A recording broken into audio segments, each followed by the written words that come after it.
ಪಾವುಗಡ ತಾಲೂಕಿನ ಗೊಲ್ಲ ಸಮುದಾಯದ ಮುಖಂಡರು ಎಸ್ ಮೈಲಾರೆಡ್ಡಿ ಅವರ 47ನೇ ಜನ್ಮದಿನವನ್ನು ಬುಧವಾರ ಸೌಹಾರ್ದತೆ ಮತ್ತು ಅಭಿಮಾನಿಗಳ ನಡುವೆ ಅದ್ಧೂರಿಯಾಗಿ ಆಚರಿಸಲಾಯಿತು. ಬುಧವಾರ ಬೆಳಗ್ಗೆ ಕಣಿವೆನಳ್ಳಿ ಗ್ರಾಮದ ಶ್ರೀ ವೀರ ಓಬಮ್ಮ ದೇವಾಲಯದಲ್ಲಿ ವಿಶೇಷ ಪೂಜೆಯನ್ನ ಸಲ್ಲಿಸಿ ದೇವಿಯ ಆಶೀರ್ವಾದ ಪಡೆದುಕೊಂಡ ನಂತರ ಅಭಿಮಾನಿಗಳೊಂದಿಗೆ ಹುಟ್ಟುಹಬ್ಬದ ಸಂಭ್ರಮವನ್ನ ಹಂಚಿಕೊಂಡರು. ಈ ವೇಳೆ ದೇವಾಲಯದಲ್ಲಿ ಭಕ್ತಿಪೂರ್ಣ ವಾತಾವರಣ ಮೂಡಿತು. ಇದೇ ಸಂದರ್ಭದಲ್ಲಿ ಮಾತನಾಡಿದ ಮೈಲಾರರೆಡ್ಡಿ ಅವರು, ನನ್ನ ಜೀವನದಲ್ಲಿ ಸದಾ ಬೆಂಬಲವಾಗಿ ನಿಂತಿರುವ ಸ್ನೇಹಿತರು, ಬಂಧುಗಳು ಮತ್ತು ಅಭಿಮಾನಿಗಳಿಗೆ ನಾನು ಹೃತ್ಪೂರ್ವಕ ಧನ್ಯವಾದಗಳನ್ನು ಸಲ್ಲಿಸುತ್ತೇನೆ.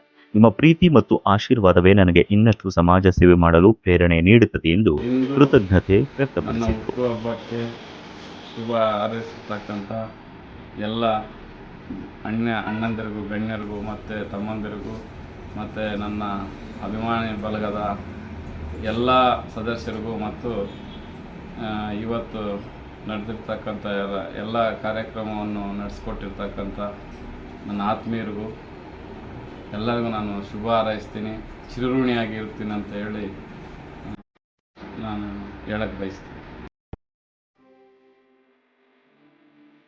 ಇನ್ನು ಮಾಜಿ ತಾಲೂಕು ಪಂಚಾಯಿತಿ ಅಧ್ಯಕ್ಷ ಸೂಡು ವೆಂಕಟೇಶ್ ಅವರು ಮಾತನಾಡಿ, ಸರಳತೆ ಮತ್ತು ಸಜ್ಜನಿಕೆ ಮೈಲಾರೆಡ್ಡಿ ಅವರ ವ್ಯಕ್ತಿತ್ವದ ಪ್ರಮುಖ ಗುಣಗಳು.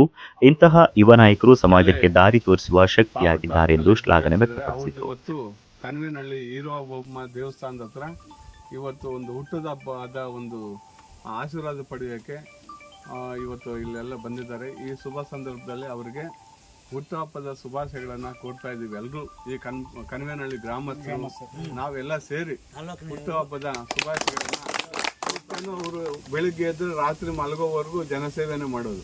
ಯಾರನ್ನ ಜನ ಬರಲಿ ಅವರಿಂದ ಹೋಗದೆ ಕೆಲಸ ಮಾಡೋದು ಅಂತ ಒಂದು ಶಕ್ತಿನ ಪಡ್ಕೊಂಡಿದ್ದಾರೆ. ಅವ್ರಿಗೆ ಒಳ್ಳೆ ಮನಸ್ಸೈತೆ, ಯಾರು ಏನು ಬಡವರು ಬಂದರೂ ಕೂಡ ಸಹಾಯ ಮಾಡ್ತಾರೆ ಅಂತ ದೊಡ್ಡ ವ್ಯಕ್ತಿತ್ವ ಮೈಲಾರೆಡ್ಡಿ. ಇವತ್ತು ನಮ್ಮ ತಾಲೂಕಲ್ಲಿ ಇವತ್ತು ಕಡಿಮೆ ಅವಧಿಯಲ್ಲಿ ತಾಲೂಕ್ ಪಂಚಾಯತ್ ಮೆಂಬರ್ ಆಗಿದ್ದರು. ಕಡಿಮೆ ಅವಧಿಯಲ್ಲಿ ಈ ವಯಸ್ಸಿಗೆ ಒಳ್ಳೆ ದೊಡ್ಡ ಹೆಸರು ಗಳಿಸಿದ್ದಾರೆ. ಇವ್ರಿಗೆ ಇನ್ನೂ ಹೆಚ್ಚಿನ ಶಕ್ತಿಯನ್ನು ದೇವರು ನೀಡಲಿ ಅಂತ ಈ ಸಂದರ್ಭದಲ್ಲಿ ಎಲ್ಲರೂ ಸಹ. ಹೈಕೋರ್ಟ್ ವಕೀಲರು ಗೋಪಾಲಕೃಷ್ಣ ಯಾದವ್ ಅವರು ಮಾತನಾಡಿ, ಮೈಲಾರೆಡ್ಡಿ ಅವರು ಕೇವಲ ರಾಜಕೀಯ ವ್ಯಕ್ತಿಯಲ್ಲ, ಅವರು ಸಮಾಜ ಸೇವೆಯ ಮೂಲಕ ಯುವಕರಿಗೆ ಆದರ್ಶವಾಗಿದ್ದಾರೆ. ಅವರ ಸೇವಾ ಮನೋಭಾವ ಮತ್ತಷ್ಟು ವಿಸ್ತರಿಸಲಿ ಎಂದು ಹಾರೈಸುತ್ತೇನೆ ಎಂದರು. ಹಿರಿಯ ಮುಖಂಡರಾದಂತಹ ನಮ್ಮ ಮೈಲಾರೆಡ್ಡಿ ಅಣ್ಣ ಇವತ್ತಿನ ದಿನ ಒಂದು ಬರ್ತ್ಡೇ ಇದೆ. ಬರ್ತ್ಡೇನ ಎಲ್ಲ ಹಿರಿಯ ಮುಖಂಡರ ಸಮ್ಮುಖದಲ್ಲಿ ಒಂದು ಹೀರೋ ಓಬಮ್ಮ ದೇವಸ್ಥಾನ ಕಣಿವೆನಳ್ಳಿ ಗ್ರಾಮ ಒಂದು ಇದರಲ್ಲಿ ಸಿಹಿ ಹಂಚಿ ಒಳ್ಳೆ ಬರ್ತ್ಡೇ ಬರ್ತ್ಡೇ ಅವ್ರದ್ದು ಒಂದು ಹಬ್ಬ ಥರ ನಾವು ಇವತ್ತು ಆಚರಣೆ ಮಾಡ್ತಾ ಇದ್ದೀವಿ. ದೇವರು ಒಳ್ಳೆ ಆಶೀರ್ವಾದ, ಆರೋಗ್ಯ ಕೊಟ್ಟು 100 ವರ್ಷ ಅವರು ಜೀವನ ಚೆನ್ನಾಗಿರಲಿ ಅಂತ ಹೇಳ್ಬಿಟ್ಟು ನಾವು ಆಶೀರ್ವಾದ ದೇವ್ರ ಕಡೆಯಿಂದ ಇದು ಮಾಡ್ತೀವಿ. ಹಿರಿಯ ಮುಖಂಡರಾದ ಹಾಗೆ ಮಾಜಿ ಪುರಸಭಾಧ್ಯಕ್ಷರು ಮಾನವ ವೆಂಕಟಸ್ವಾಮಿ ಅವರು, ಹನುಮಂತ ರೆಡ್ಡಿ ಸೇರಿದಂತೆ ಹಲವು ಗಣ್ಯರು, ಯುವಕರು ಮತ್ತು ಬಂಧು ಬಳಗದವರು ಶುಭ ಹಾರೈಸಿದರು.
తీసుకో గోపాల్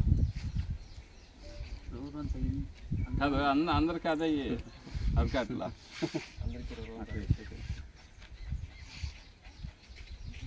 ఇట్లా బాగుంది.